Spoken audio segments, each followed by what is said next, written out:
My mother-in-law constantly insulted me in her native language, unaware I could understand, until I uncovered my husband's secret and filed for annulment. Everyone warned me against going to a different country for my husband without knowing anything about his family. I didn't listen and suffered the consequences. I guess I'll start with telling you guys about my relationship. I met my husband on a dating app 2 years ago. We hit it off pretty well, and after a few dates, we decided to take things further and start dating. Neither of us wanted anything serious at first, but things just moved in that direction, and we got into a relationship. My husband is from a different country. I won't get into specifics because I really don't want people to be nasty about either his culture or mine. Anyway, we were in a relationship for 2 years before getting engaged. His whole family was back in his home country, and traveling can be really expensive. So I only saw his parents and other family members on video call after the engagement. Meanwhile, he met my family in the States. Things were great. We had decided to have a small ceremony with only a few people to save money and fly out to his home country for a month after the wedding. He took a sabbatical, and I made an arrangement to work from home. It was difficult, but at that point, I felt like it was worth it. I was beyond excited to meet my new in-laws and experience all the wonderful things he had told me about his home country. I wish I had even the slightest idea of what was to come. It would have saved me a lot of time and money, but there's no point talking about that now. Anyway, I got married and traveled to my husband's home country. We were received at the airport by my in-laws, including my mother-in-law, father-in-law, brother-in-law, and his wife. It was a nice welcome. Everyone hugged me, and I felt really happy. At that moment, I felt like I had made the best decision of my life by marrying my husband and coming to this new country. I was so wrong. It's funny to even think about it. What my husband or anyone else didn't know was that ever since we got engaged, I had been learning my husband's native language. We had talked about living with his family for a while after the wedding, for a long time, and it had instantly made me think how nice it would be to surprise his family by speaking their language at a family gathering or something. I had worked really hard, listening to YouTubers and songs, and even read children's books. It was very difficult to hide it from my husband, but I had somehow managed it. By the time we got married, I knew enough to have simple conversations and read very basic texts. Just after I had hugged my mother-in-law and almost thanked her for coming to the airport in their native language, she turned to my sister-in-law and said something that felt like someone had stabbed me. I didn't hear the whole sentence. The only thing I heard was, "You're fat and short, too."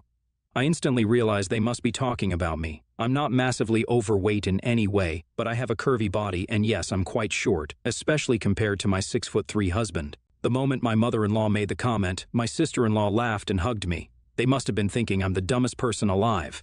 My husband was at a distance, helping to get our luggage in the car, so I couldn't immediately tell him.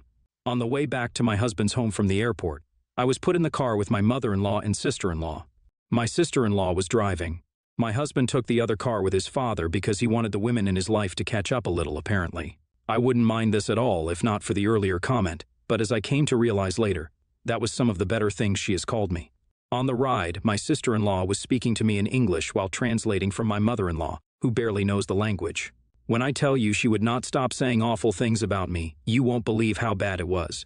She kept calling me a word, which I know is a derogatory term for foreigners, and criticized everything about me, from my body to even my curly hair. Nothing was spared. I don't know how I stopped myself from having a breakdown. When we had almost reached, I think even my sister-in-law had enough. She snapped at my mother-in-law, saying that I was fine however I was because who else would have married him after what he did. My mother-in-law got quiet after that, and my sister-in-law told me that we're almost there. That's when I started to get scared. What did my sister-in-law mean? She was clearly talking about my husband. What had he done? What had I gotten myself into? Suddenly, it hit me that I was on an entirely different continent, away from everyone I know except my husband, and after what I had heard, I didn't even know what to think of him. After we reached my in-laws' place, they put up a great show of welcoming me. My husband immediately came to my side and was trying to be as affectionate as he could in front of his parents, and it took everything in me not to push him away from me. The next few days were just hell. I had to be around my mother-in-law and sister-in-law constantly, and my mother-in-law would be just constantly complaining about me. This was always followed by my sister-in-law fake smiling at me and telling me a translation that I knew was a lie. The worst part was that I couldn't even understand everything they were saying because she spoke very fast, so I was just paranoid and heartbroken the entire time. But my goal was to find out what my sister-in-law meant that day, so I tried my best to listen to every insult, pretending that I believed the fake translations, and spent almost all my time with my mother-in-law and sister-in-law, hoping they'll talk about it again. I'm glad I'm not totally fluent in the language because who knows what they might have been talking about me that I didn't understand properly. It had been 2 weeks, though, and I was getting really impatient. It was also getting increasingly difficult to smile through the insults and the taunts. My mother-in-law said most of it, but sister-in-law didn't hesitate to chime in at all. On the other hand, I was getting increasingly paranoid about my husband, and it was horribly difficult to be around him, pretending everything was the same. I had some close calls when things got too hurtful, and I almost spoke up, but I somehow managed to keep my mouth shut. My parents and friends frequently checked up on me, and I had to lie to all of them and pretend I was having the time of my life. All in all, a truly awful situation. I decided then that I have to do something shocking that will make my mother-in-law angry and undoubtedly start family discussion about me. The solution: wearing something absolutely scandalous. I knew that my weight was what bothered my mother-in-law the most, so the right clothes would definitely set her off. I hadn't brought anything like that with me, so one day, I slipped out unnoticed by everyone and went to the local market. After looking around for a bit, I found exactly what I was looking for: a satin slip dress with a thigh-high slit. My husband was planning to introduce me to some old friends at a party, and that became my perfect excuse. The evening of the party, I stepped out wearing my battle dress, and voila, the first person I came across was my sister-in-law. And her raised eyebrow and super uncomfortable "you look nice" told me all that I needed to know. Even my husband looked at me and said something along the lines of him not knowing I had an outfit like that. He tried to hurry and get out of the house before mother-in-law saw me, but I made sure to see her. The moment she saw me, her whole face became red. She turned to my husband and said that she had enough of this fat girl embarrassing their family. My sister-in-law heard and came rushing in. She told mother-in-law to calm down and was just starting to say something about my husband when my mother-in-law looked at me again and said he would be better off with Julie, because she had already given them a grandchild. There it was. I instantly asked her in their language who Julie was. When I tell you there was a pin-drop silence in the room, my husband and sister-in-law, almost at the same time, asked me, "You understand this?" Anyway, long story short, my husband has a whole second family with a woman named Julie. They have a 4-year-old daughter. He left them when he got accepted into a great uni in my home country. All the time he had known me, he was secretly sending the money through my sister-in-law. I immediately packed my luggage, booked a flight for the next morning, and moved into a hotel for the night. I'm back home now and have already filed for a marriage annulment. It wasn't easy to leave my in-law's house, and my husband even followed me to the hotel in the airport, but I'm done forever. This is the biggest betrayal that I've ever faced, and I still can't believe that the sweet, loving man I wanted to spend my life with was lying to me the whole time. In a way, I'm actually grateful for my horrible mother-in-law because, if not for her, I might have ended up spending my whole life with a liar. Many people have asked me about my husband's second family. I really don't know a lot of details, only whatever I found out from my husband that night. We haven't really spoken since then, apart from me telling him I'm getting an annulment. He has been constantly trying to reach out and apologize, but obviously, I don't believe a single word he says. He married Julie when she got pregnant with their kid around 4 years ago, even though he didn't want to. Their marriage was bad because the two of them never wanted anything serious, and now they're connected forever. He left without a word when he got into the uni. My husband told me they're not in contact at all, apart from the financial aspect of it, but I don't know if I believe him. Guys, the reason he married her was because in their country, it is not really socially acceptable for couples to not get married if the woman ends up pregnant. There was a lot of pressure on both of them by their families, too. Julie still lives with her parents, and from what my husband has told me, his family is not in contact with her or his daughter because he has explicitly forbidden them from talking to her. Again, I don't know how true that is. I've got my annulment. My husband moved back to my country almost immediately after I came back to convince me to believe him. It was difficult, but I threatened to tell all his friends and coworkers about his double life, which made him agree to get things over with as soon as possible. I have moved out of our old apartment and just want to move on with my life. That's absolutely crazy, OP. As someone who's from a country with a lot of immigration, I can tell you that it's unfortunately pretty common. You're actually lucky to have found out about this before you started a family of your own with your husband. I don't know why you only made an empty threat of exposing your husband, OP. In my opinion, you should have absolutely destroyed his reputation and all his friendships. Take your revenge. You certainly deserve it. I'm 32 female, my husband is 32 male, and I have 2 kids, a boy 9 and a girl 6. Ever since I became a mom, my mother-in-law has always bashed me that I will be a terrible mom because I'm too young to raise children. I was 23 when I gave birth to my boy, and how I'll mess this up.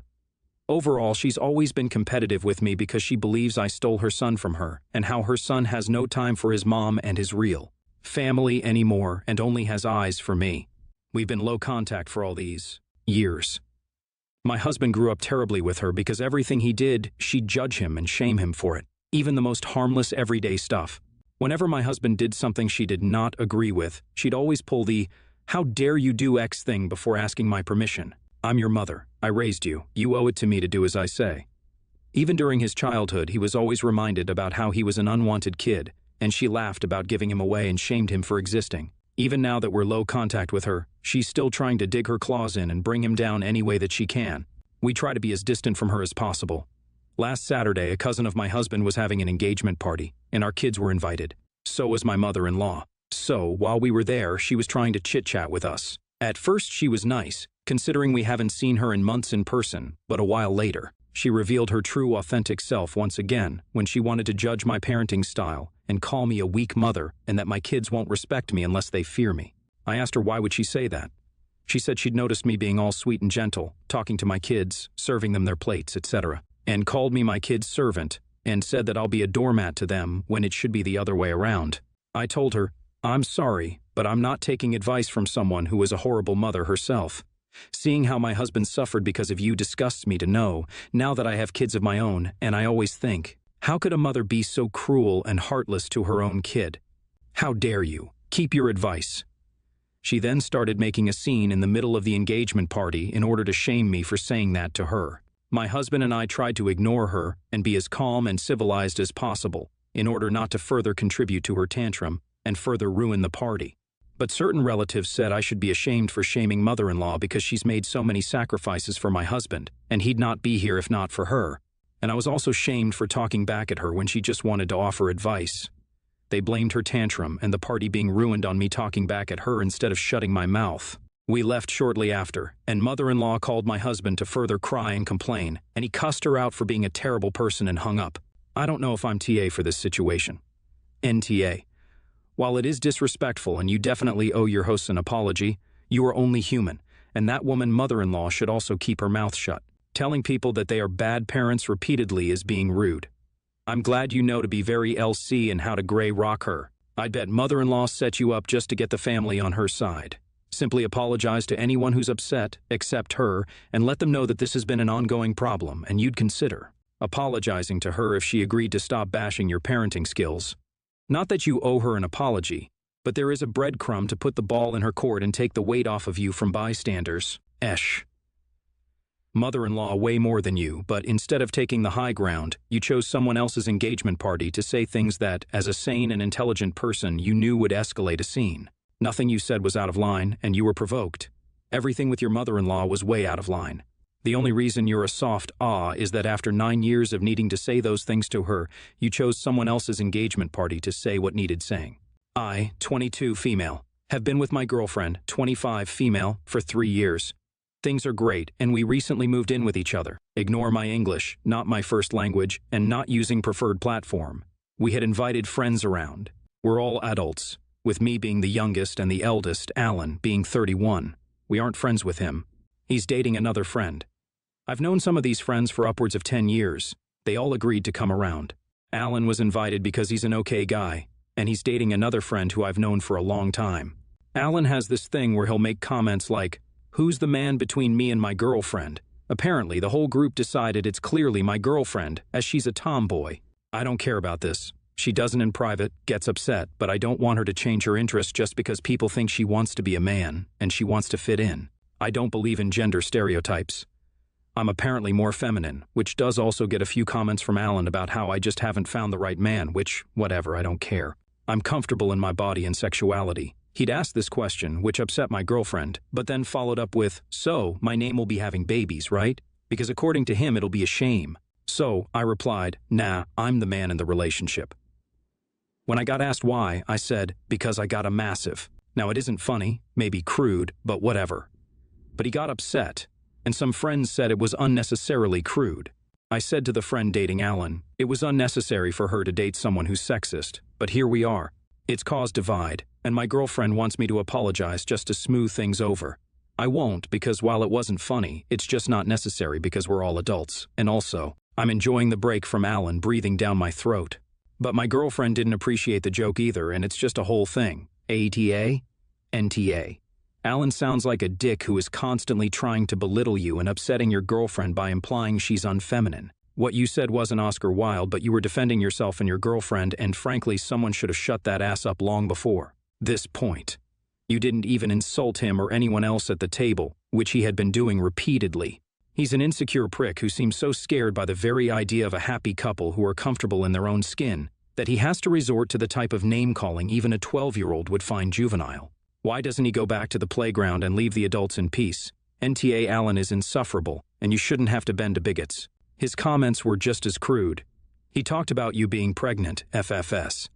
I'm sorry if Fallon's girlfriend is trying to twist your girlfriend's arm to apologize, but that's not your problem, especially because it sounds like Alan is attracted to you, so his girlfriend sees you as a threat. Stand your ground. Invite your meanest and cattiest gay guy friend to a group hang and feed him information about Alan ahead of time.